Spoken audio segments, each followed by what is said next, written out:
வணக்கம் மக்களே. இன்னைக்கு நாம் பழகிற பழக்கத்தை விட இன்னைக்கு என்ன ஏதாவது ஒரு பிரச்சனைன்னு நமக்கு தோணுச்சுன்னா, அதாவது அந்த பிரச்சனைகள் எப்படி மீண்டு வரங்கிறதுக்கு முன்னாடி நிறைய யோசிப்போம். ஒரு கிட்டத்தட்ட 20 வருஷத்துக்கு முன்னாடி பிரச்சனைகள் வந்தால் நம்ம உட்காந்து யோசிப்போம், யார் நமக்கு உதவி செய்வோம் அப்படி என்று ஒரு டைரியை எடுத்து அப்படியே வரிசையாக ஒவ்வொரு பேராக ஃபோன் நம்பராக ஏதாவது போட்டிருப்போம். அதில் பார்த்துக்கிட்டே இருப்போம். சில பேர் அதை எழுதக்கூட தெரியாதவங்க அப்படியே உட்காந்து யோசனை பண்ணிக்கிட்டே இருப்பாங்க. மேலே சொந்தக்காரரை யோசிப்பாங்க, யார் உதவுவா அப்படின்ட்டு. திருப்பி நட்பு வட்டாரத்தை யோசிப்பாங்க, திருப்பி கொஞ்சம் தூரத்து பழக்கத்தை யோசிப்பாங்க, திருப்பி இப்படியே யோசனை பண்ணிக்கிட்டே இருப்பாங்க, யார் மூலமாக உதவி கிடைக்காதா அப்படின்ட்டு. ஆனால் இப்போ உள்ள நாகரிகம் படி 2025 ஏப்ரல் இந்த மாதத்தில் இந்த நொடி முழுதும் இப்பொழுது ஒரு பிரச்சனைன்னு வந்துட்டால் நிறைய பேர் எதை எடுத்து பார்க்குறாங்க அப்படிங்கிற என்னை பொறுத்த வரைக்கும் கிட்டத்தட்ட 70% இருக்கும். 70% இன்றைக்கி மொபைலில் தான் பார்க்குறாங்க. மொபைலில்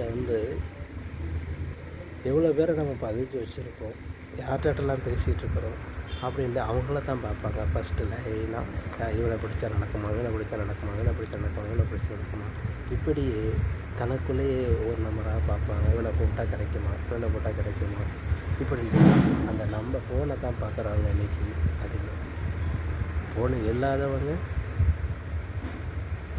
டைரியில் எழுதி வச்சுருப்பாங்க, அதை பார்ப்பாங்க.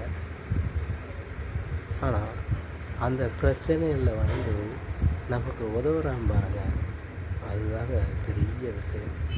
அவனுக்கு அளவும் முடியாமல் சில பேருக்கு சொல்லுவாங்க, அதாவது அழும்போதும் சிரிக்கிறதும் ரெண்டும் ஒன்று போல் வராதுன்னு சொல்லுவாங்க.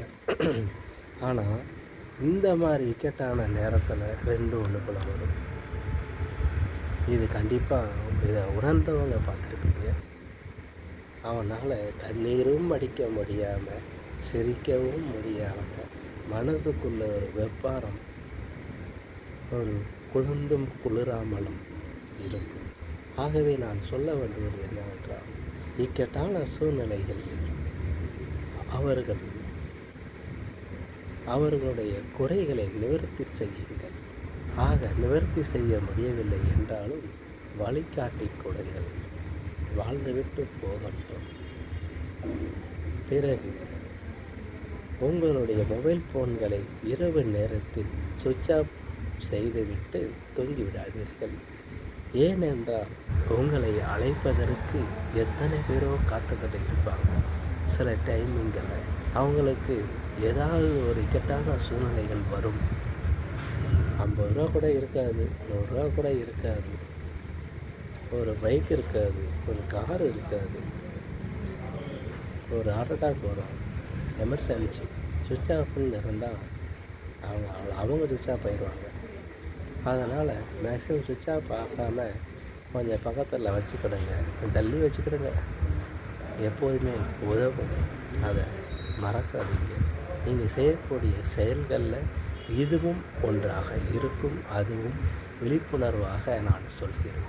நன்றி, வணக்கம்.